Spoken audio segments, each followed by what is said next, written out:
le perroquet et l'île au trésor brillant. Il était une fois un perroquet coloré et curieux nommé Rio, qui vivait dans une forêt tropicale pleine de merveilles. Mais malgré la beauté de son environnement, Rio rêvait d'aventures et de mystères à résoudre. Un jour, en fouillant dans une vieille boîte laissée par des explorateurs humains, il trouva une carte enroulée. Elle était ornée d'un dessin d'arc-en-ciel et d'un nom intrigant, l'île au trésor brillant. Rio observe la carte avec fascination. Une île mystérieuse avec des trésors ? Voilà l'aventure que j'attendais, s'écria-t-il avec enthousiasme. Mais au bas de la carte, un avertissement était inscrit. Seul celui qui cherche avec un cœur pur pourra ouvrir les coffres. Intrigué, Rio déploya ses ailes et s'élança dans le ciel azur. Il traversa des montagnes, survola des rivières et fendit les nuages, suivant les indications de la carte. Après plusieurs jours de voyage, il aperçut enfin l'île. Elle était entourée d'une lumière éclatante et semblait briller comme un diamant posé sur l'océan.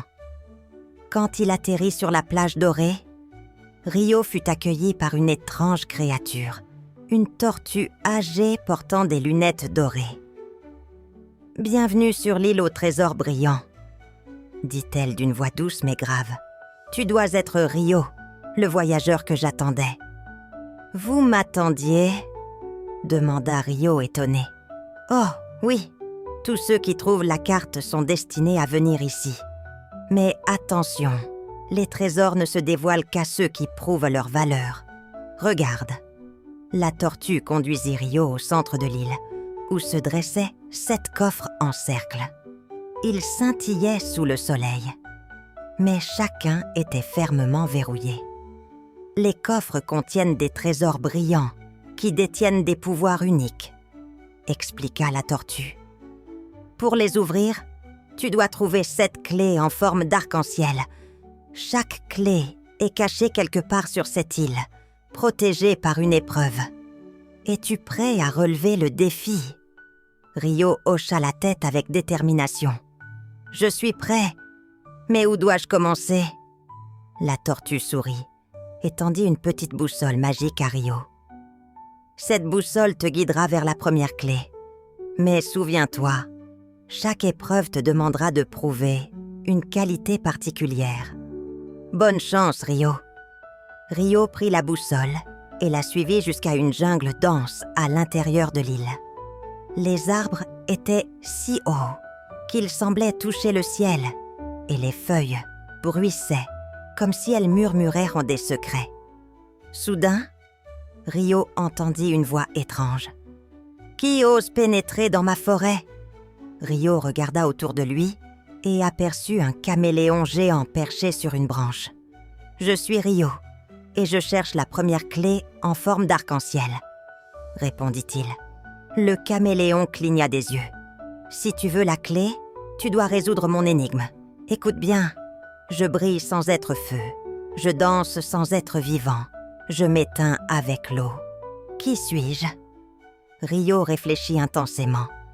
Il savait que la réponse devait être simple, mais l'énigme le rendait nerveux. « Je brille sans être feu, » murmura-t-il.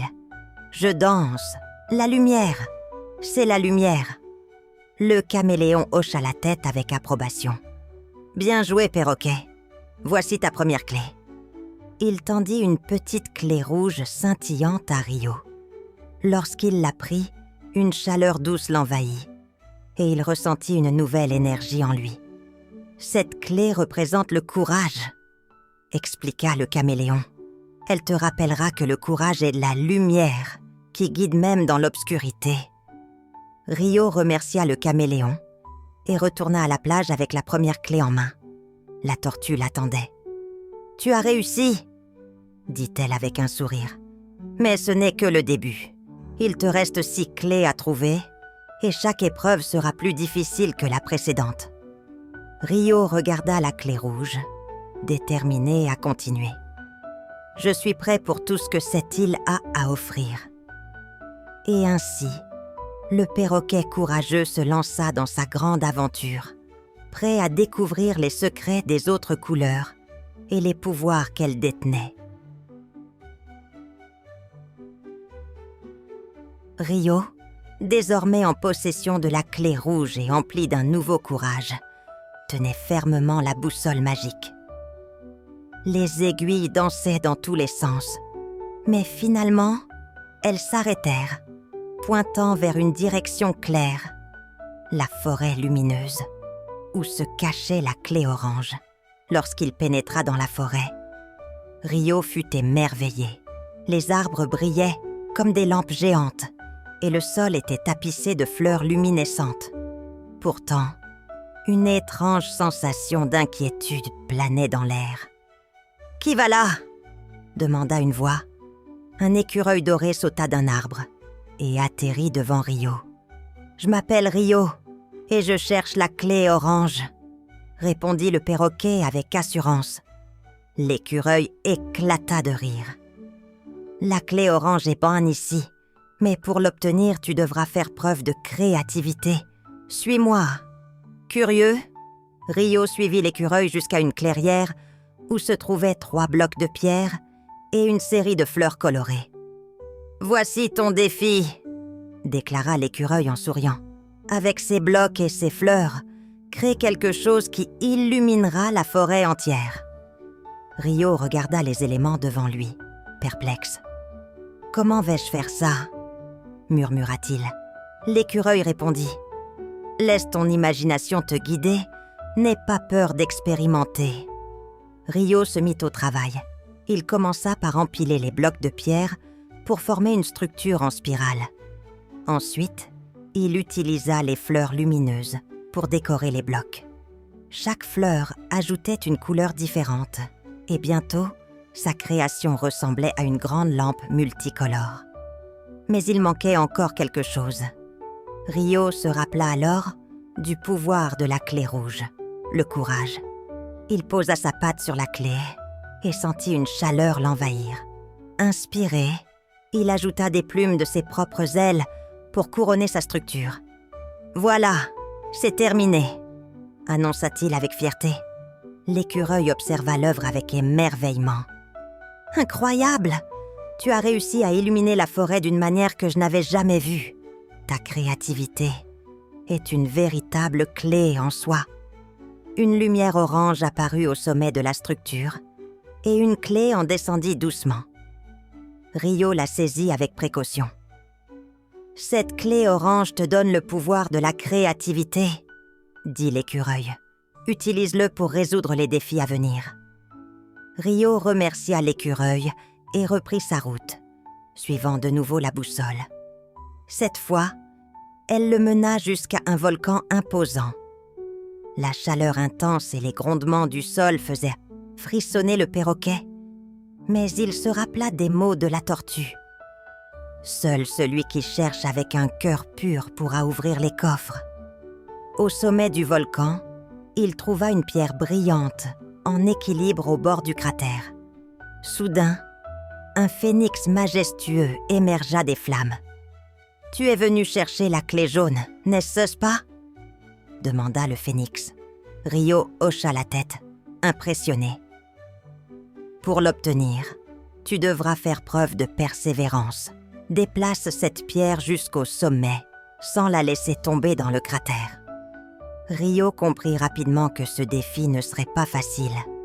Chaque pas sur le bord du volcan était un véritable test d'équilibre, et la chaleur des flammes menaçait de le désorienter. Mais grâce au courage de la clé rouge et à la créativité de la clé orange, il trouva une solution. En utilisant des branches qu'il trouva sur le chemin, il fabriqua une sorte de rampe pour guider la pierre en toute sécurité. Lorsque la pierre atteignit le sommet, elle s'ouvrit pour révéler une clé jaune scintillante. « Cette clé représente la lumière et la chaleur », déclara le phénix. « Elle te rappellera que même dans les moments les plus sombres, il y a toujours une lueur d'espoir. » Reconnaissant, Rio remercia le phénix et retourna à la plage, où la tortue l'attendait à nouveau. « 3 clés en main, tu es plus près de ton objectif, mais le chemin reste semé d'épreuves, » dit-elle avec un sourire. Rio, désormais porteur des clés rouges, oranges et jaunes, se sentit plus déterminé que jamais à continuer sa quête.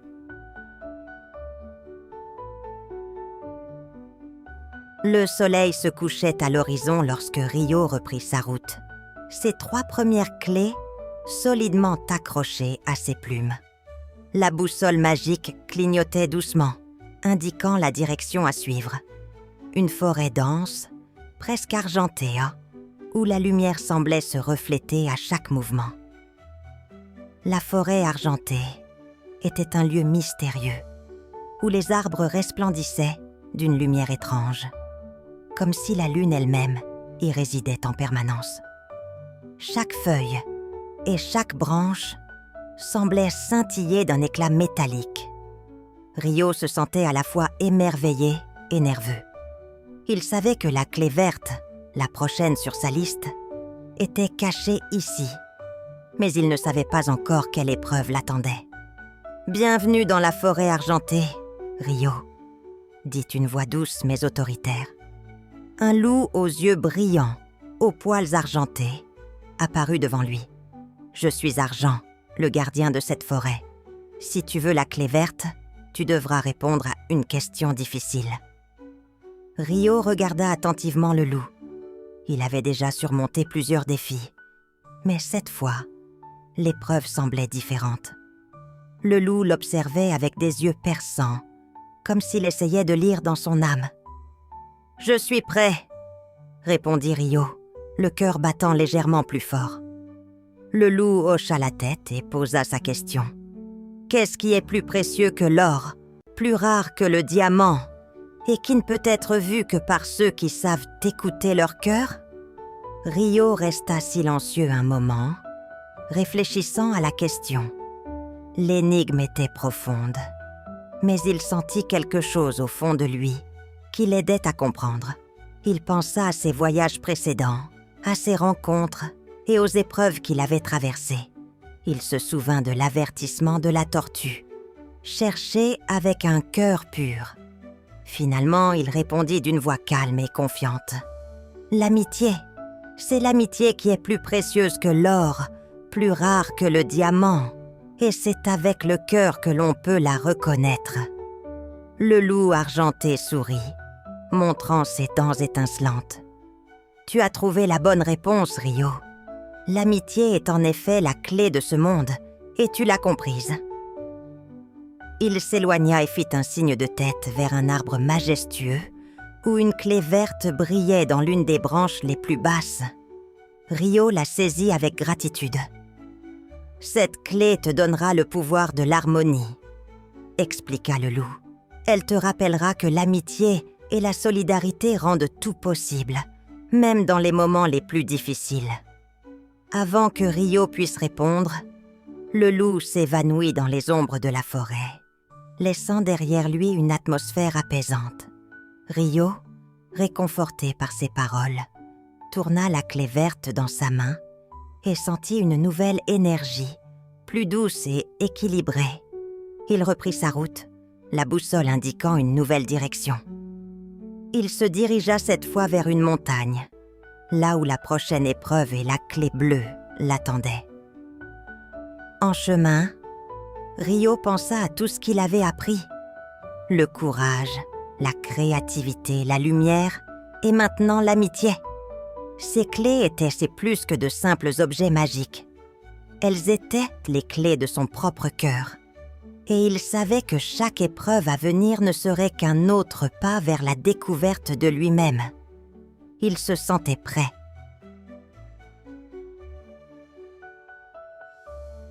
Rio marchait d'un pas déterminé, les clés rouges, oranges, jaunes et vertes accrochées autour de son cou. Il avait traversé des forêts magiques, résolu des énigmes et affronté des défis qui lui avaient permis de découvrir des pouvoirs insoupçonnés en lui. Mais l'aventure touchait à sa fin, et il le savait. Il ne restait qu'une dernière épreuve. Le dernier coffre, celui contenant le trésor le plus précieux, était caché quelque part, au sommet d'une montagne, protégé par le vent et la neige. La clé bleue, qu'il devait trouver, était là-bas. La boussole magique pointait une direction claire, vers les cimes enneigées. L'air était de plus en plus froid à mesure qu'il gravissait la montagne. Mais Rio ne se laissait pas décourager. Il se souvenait des leçons des précédentes clés. Le courage, la créativité, la lumière et l'amitié. Il avait appris à faire confiance à lui-même et aux autres. Rien ne pourrait l'arrêter. Enfin, après plusieurs heures de marche, Rio atteignit le sommet. Là, à côté d'une grotte glacée, se trouvait un coffre d'un bleu profond, entouré de glace. Le vent soufflait fort, hurlant comme une bête enragée.